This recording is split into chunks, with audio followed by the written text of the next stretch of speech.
Would you like to spice things up with harvests from your garden? It's easy to do. Join me today as I show you how I make pepper powder.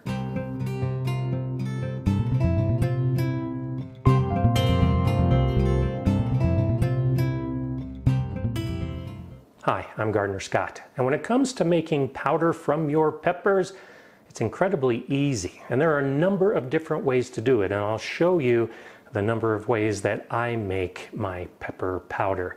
Now, you can also call it chili powder, but here in the United States, chili powder tends to be a little bit different than a red pepper powder, and I'll show you that difference as we progress as well. In all cases, when I'm making my own pepper powder, I'm using my own peppers. I grow a lot of peppers in my garden of many different varieties. My primary focus is on hot peppers, and that's why I'm making pepper powder as a spicy or hot ingredient to my recipes. After harvesting a batch of fully ripe red peppers, the first thing I need to do when making a powder is to dry them. And I use three different methods. The first method of drying my peppers is by freeze drying them. You can also use a dehydrator, and I'll show you why this dehydrated pepper is a little bit different. And the easiest way is to just air dry the peppers. I think the goal when making a pepper powder is to make one that is packed with flavor. And you start by using fresh produce because our produce is going to taste better than anything you can buy at the store. And when we make it into a powder, that powder is going to taste better than anything you can buy at the store. To achieve the peak of flavor, you really want those ripe peppers. And most peppers are going to turn red when they ripen. Now, that being said, you may have noticed that I've got some green peppers in my plate that I freeze dried. These are smoked Pueblo chilies. So even though they're green and they're packed with flavor when they're green, by fire roasting them and smoking them, it adds an intense flavor that makes for a very good powder. And I'll show you how I'm going to use that. But the way that I've made the pepper powders for years is by just air drying them. I'll take my cayenne peppers and I usually just place them on a newspaper on the table and let them dry. You can tie them up and hang them, and that's very effective. What you're left with after air drying is a completely dry pepper. Now I remove the stems, but that's all. When you crack these open, you'll see that all the seeds are still left inside. Air drying works best with thin-walled peppers.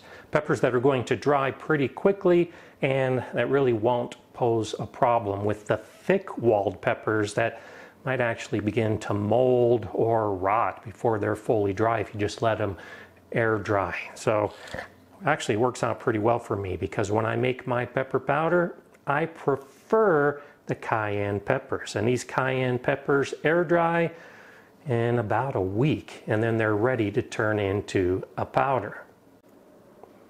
For the thick-walled peppers, I recommend using a different method of drying. Like for these thick-walled Pueblo chilies, I used the freeze dryer. I did the same with these fully ripe Anaheim peppers. A dehydrator is also a great way to quickly dry those thick-walled peppers. And that's what I've done for years with my jalapeno peppers. Just putting them in the dehydrator and allowing them to fully dry over the course of hours rather than over the course of days like you would with the air drying. Now I tried something different this year. I actually dehydrated the leftover pulp of the peppers I used to make a hot sauce. I used a lot of my hot peppers to make hot pepper sauce this year. And one of the batches I made was just a liquid sauce. I separated the solids of the peppers from the liquid. And what was left behind is what I'm using to make some pepper powder. What's in this plate? I took that mash, all of that leftover pulp, and just spread it into my dehydrator. And then over a relatively low temperature, I allowed those peppers to dehydrate all day long. Now, it's important to point out that when you use a dehydrator indoors with hot peppers, it's going to be a very strong aroma. So strong, especially with the hot peppers, it might cause a little bit of eye irritation. So I do know of some gardeners who make a pepper powder in the dehydrator to begin with, but they do it outside or they do it in the garage. Now, I like the smell of those peppers in the dehydrator, and I chose to actually do it on a day that I was going to be out in the garden most of the day. When I came in, each time was just like heaven, smelling those wonderful peppers as they were dehydrating. Once they were fully dry, I just peeled them up from the silicone mats that I have in my dehydrator. They may not be fully dry on the bottom, so you may need to flip them over and allow some more time to get them fully dry. So now, with all of my peppers dried, I'm ready to make my chili pepper powder. Now, it's completely up to you the size of the powder that you're going to make. If you go to the store here in the States, you can find this crushed red pepper. And this is what a lot of people will use on their pizzas and in many recipes that we're making. I use this all the time in my chili. When you buy it at the store, this is what you can expect to see. It's a red pepper, probably cayenne, that is mostly seeds. And the little bits of pepper have all turned brown with age. It works. It does add some heat, but it doesn't add as much flavor as you can do from your own cayenne peppers.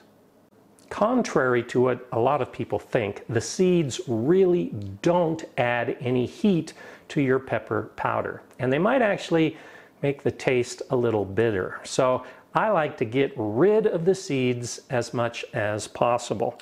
And I do that, particularly with these cayennes, by just breaking them open, shaking out the seeds, and then putting just the skin in another bowl to make my powder.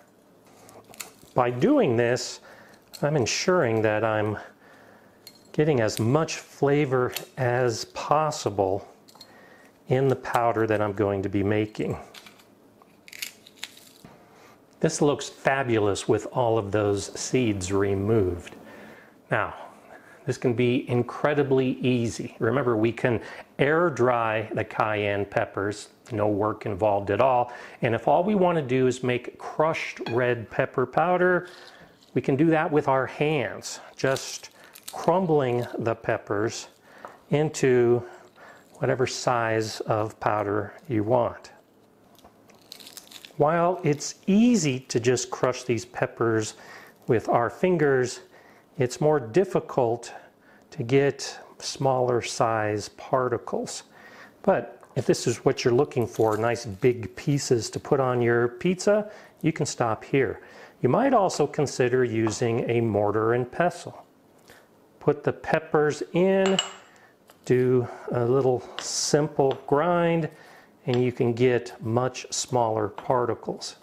If you're going to be working with hot peppers with your fingers a lot, especially breaking dozens of them into little pieces, I suggest using some gloves. Your fingers will get some of the capsaicin on it. So if you don't use gloves, be careful about touching your eyes and other sensitive body parts until you wash well. My fingers are already tingling a little bit. But I'm not doing any more with my hands or my fingers. I'm moving to my preferred method of making my pepper powder, and that's using a spice grinder. Now, you can use a food processor, you can use a blender. I find that this herb grinder gives me the smallest particles so that I truly have a powder. So instead of having to do a hand grind with all of these pieces, I can just go ahead and pour everything into my spice grinder. This one is easy to do. I just put the top on and push it to start the grind.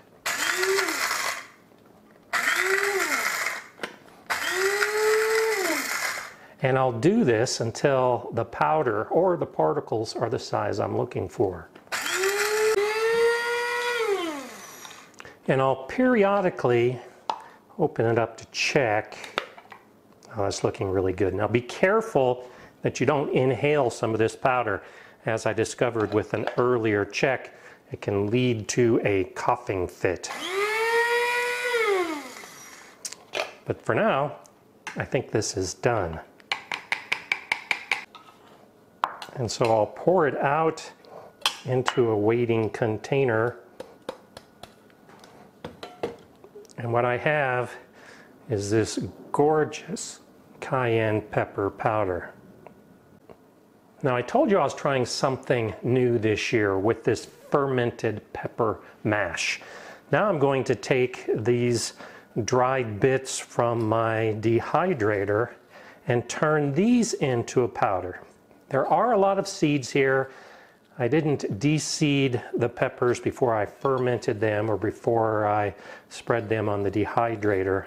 So I'm accepting that these seeds will be crushed up, and I'm going to compare the flavor of the straight cayenne and the fermented peppers.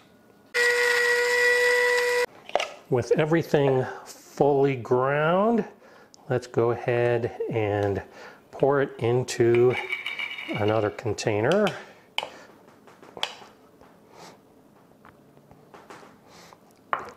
And then give them a taste test. I'm going to start with the fermented peppers. Now these are a blend of jalapeno and Anaheim and cayenne peppers that I fermented to make that hot sauce. So I'll take just a little bit on the spoon.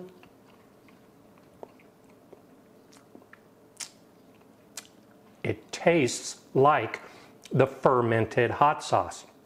It has a rich flavor, has kind of a tang to it.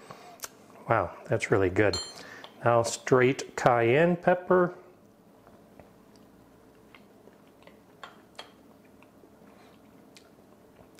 It's good. It's not as complex because it's just a single pepper. There's definitely the heat of the cayenne there. Both of these are much better than anything I've tasted from the store. Let's go ahead and put these into a jar. I save some of my spice jars to reuse for the powders I make, and I also have some of these glass jars that I bought for the same purpose. I'll start by just taking this cayenne pepper and with a funnel putting it into my glass jar.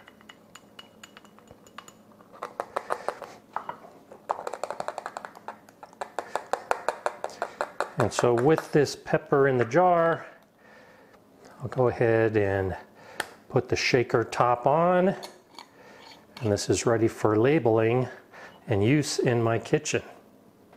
This other jar that I'm reusing is chili powder. And if I look at the listed ingredients, I see it includes not only the red pepper powder, but also garlic powder and salt. That means you can make your own blend of anything you want, like a chili powder. Now, last year I made this garlic powder, so it would be a piece of cake for me to just go ahead and blend some of the cayenne powder with the garlic powder, a little bit of salt, and I have my own blend. If you don't like a lot of heat, you can use Anaheim peppers that have been dried to make a blend or to make a straight pepper powder. Next thing I'm going to do is make a powder with these delicious smoked peppers. Now I say they're delicious because what I originally intended by freeze drying these peppers is to make just little pepper bites. Little crunchy snacks that are incredibly tasty. But since I'm in the mode of making pepper powders, I'm going to go ahead and use those to make a pepper powder so that when I'm doing my cooking, I've got all kinds of things to choose from to add flavor to pizza, to eggs, to chili, to anything that you want that extra boost of heat and flavor that's better than anything you can buy at the store. I have a lot more powder making to do, so I'm going to get to it. If you want to see some of the things I do with my garlic and with my peppers, go ahead and watch one of these videos next. I'm Gardener Scott. Enjoy gardening.